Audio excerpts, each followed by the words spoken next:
Hello everyone. तो video को start करने से पहले अगर आप लोग हमारे चैनल पर नहीं हो तो चैनल को ज़रूर से सब्सक्राइब कर लेना। तो जैसा कि हमने लास्ट एपिसोड में देखा था कि लिन फेंग और बाकी सब एल्डर शू वानयान के साथ एंशिएंट रूइंस की ओर निकल जाते हैं। वहीं दूसरी तरफ शिंगर ताई यांग डिवाइन सील को हासिल कर लेती है तो उसके ग्रैंडपा उससे लिन फेंग को मारने का प्लान बताते हैं और शिंगर को अपने कुछ लोगों के साथ एंशिएंट रूइंस में जाने को कहते हैं। तो शिंगर कहती है आप फिक्र मत कीजिए, इस बार मैं उस गुफेंग को देख लूंगी। अब आगे हम लिन फेंग और बाकी सबको एल्डर चू वानयान के साथ तियानले एक्सकैलिबर माउंटेन्स के अंदर जाते हुए देखते हैं, जहां पर एल्डर चू वानयान सबको बताते हैं कि ये तियानले एक्सकैलिबर माउंटेन है। जिसे सुनकर लिन फेंग कहता है गॉड लेवल का स्वॉर्ड। तो एल्डर चू वानयान उन्हें बताते हैं कि ये पहले डिवाइन स्वॉर्ड सेक्ट हुआ करता था जो कि बहुत ही ज्यादा फेमस और पावरफुल था और यही साउथ वेस्ट के स्पिरिट रिलम का लॉर्ड भी हुआ करता था।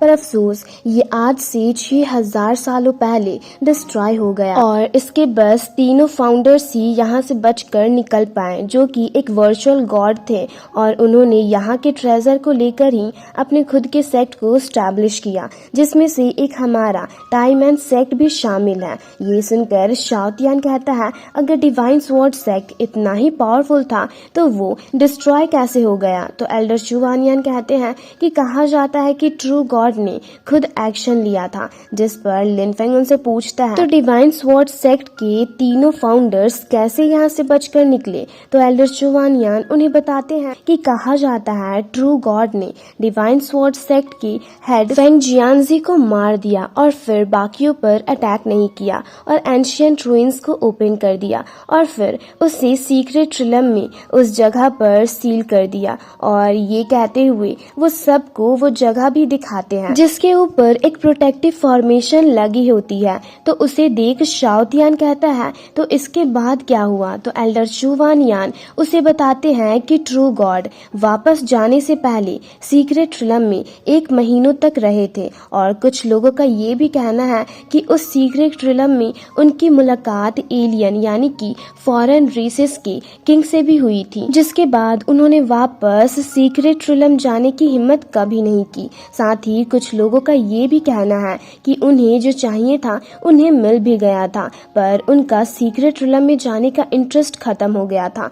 फिर नेक्स्ट सीन में हमें एंशिएंट रूइंस में जाने वाले डोर का सीन दिखाया जाता है, जहां पर लिन फेंग और बाकी सबके पहुंचने से पहले ही 2 मेजर सेक्ट्स के लोग पहुंच जाते हैं। साथ ही शिंगर और शेन गुआन भी अपने ग्रैंडपा के साथ आते हैं। वहीं दूसरी तरफ से उन सबको डोर के पास खड़ा देख लिन फेंग कहता है सबके सब ऑलरेडी पहुंच चुके हैं। तभी लुई शेन गुआन को देख कहता है ये लोग यहाँ पर क्या कर रहे हैं, क्योंकि यहाँ पर तो बस 3 मेजर सेक्ट के लोग ही गैदर होते हैं ना। तो एल्डर चू वानयान उसे बताते हैं कि जरूर उन लोगों ने जियांगी के साथ टीम बनाया होगा और ये सब कहने के बाद वो सब भी डोर के पास पहुंचते हैं। तो लिन फेंग को देख शेन गुआन कहता है कि लास्ट टाइम तो ये बस निर्वाणा रिलम में था, तो अचानक से ये एक्स्ट्रा ऑर्डिनरी रिलम में कैसे पहुंच गया। वहीं वहां मौजूद दूसरे सेक्ट के लोग भी शेन गुआन को देख गुस्सा होते हैं। तभी जियांगी आगे जाकर एल्डर चू वानयान से कहता है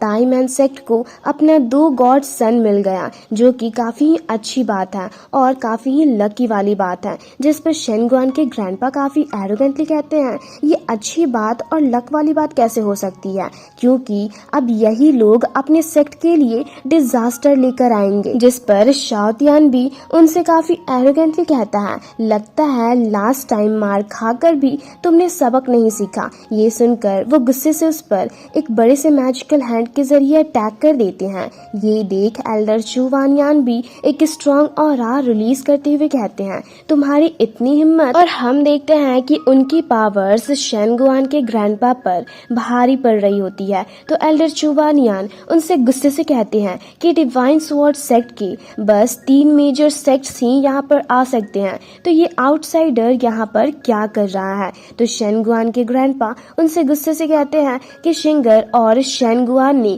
जियांगी की टीम को ज्वाइन कर लिया है, तो क्या मैं इन्हें यहाँ तक छोड़ने भी नहीं आ सकता। तो जियांगी आगे जाकर एल्डर चू वानयान को बताता है कि शिंगर शिंगर और शेनगुआन दोनों ही काफी टैलेंटेड हैं, इसलिए मैंने इन दोनों को अपने टीम में शामिल कर लिया और मुझे नहीं लगता कि ऐसा करके मैंने कोई गलती की है। जिस पर एल्डर चुवानियान उनसे भी गुस्से से कहते हैं कि 3 मेजर सेक्ट्स का कहना ये है कि ये सब हमारा इंटरनल इश्यूज है, तो अगर तुमने बॉटम लाइन को ध्यान में नहीं रखा तो हमारा ताइमन सेक्ट भी शांत नहीं बैठेगा। जिस पर जियांगी उनसे कहता है तुम फिक्र मत करो, शेनजोंग फैमिली अपनी लाइन क्रॉस नहीं करेगी। जिस पर तीसरी मेजर सेक्ट के लीडर उनसे काफी एरोगेंटली कहती है तुम लोग अपनी बकवास बंद करो और चलो सील को ओपन करते हैं ताकि हमारे डिसिपल्स एंशिएंट रूइंस के अंदर जा सके। और ये कहकर वो तीनों अपने अपने ट्रेजर्स को बाहर निकालते हैं जो कि एक साथ मर्ज होकर एक स्वॉर्ड में बदल जाती है और की के जैसा उस डोर पर यूज करके वो सब एंशिएंट रूइंस के सील को ओपन कर लेते हैं, जिससे एक स्ट्रॉन्ग ऑरा भी रिलीज होती है और फिर वो सब अपने अपने ट्रेजर को अपने पास रख लेते हैं। और एल्डर चुवानियान अपनी डिसिपल से कहते हैं कि अगर एंशिएंट रूइंस में तुम लोगों की मुलाकात फॉरेन रेसेस से हुई तो तुम लोग सब कुछ अवॉइड करके सबसे पहले अपनी जान बचाना। जिसे सुनकर सब उन्हें ग्रीट करते हैं और एंशिएंट रूइंस के अंदर जाते हैं, जहां पर जाते हुए लिनफेंग अपने साथियों के साथ एक जगह पर रुकता है और चारों तरफ देखने लगता है। पर तभी उसके सामने शिंगर शेनगुआन के साथ अपीयर होती है और उससे काफी एरोगेंटली कहती है गुफेंग आज तो मैं तुम्हें खत्म करके ही रहूंगी। तभी वहां पर तीसरे मेजर सेक्ट्स के डिसिपल्स भी अपीयर होते हैं। पर तभी उसकी बातें सुनकर शाओतियान उससे काफी एरोगेंटली कहता है